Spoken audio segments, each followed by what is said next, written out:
I think the worship leader-pastor relationship is almost the most critical relationship in the church.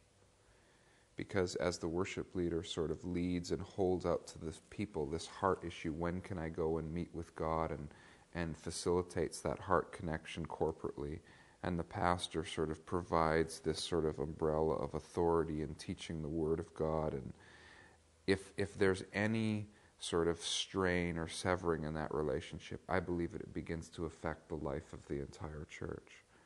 Now, I've had many dialogues with both pastors and worship leaders about this relationships, and one of the puzzling things I've found, for example, worship leaders will say, well, the pastor has no right to talk to me about what songs we should or shouldn't sing.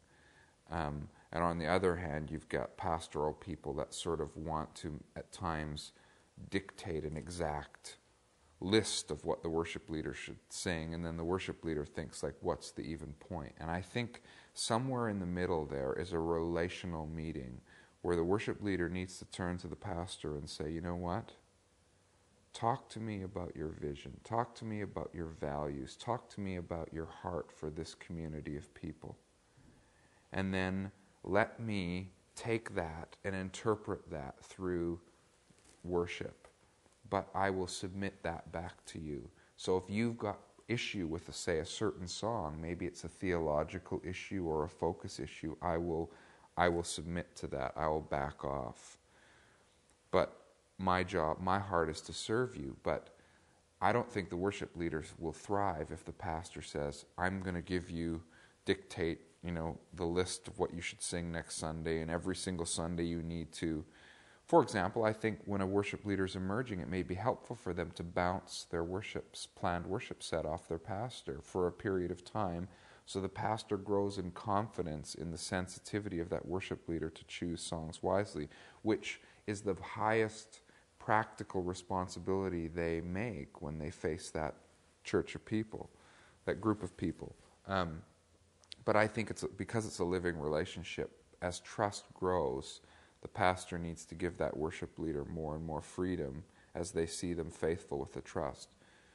But if the worship leader says the pastor has no right, they don't understand worship because maybe they're not musical, I think the worship leader is making a grave mistake, because what they're trying to do then is they're trying to protect this separate turf and say, well, this is my thing, and I'm going to do my thing, and then I'm going to sit down and the pastor will do his thing.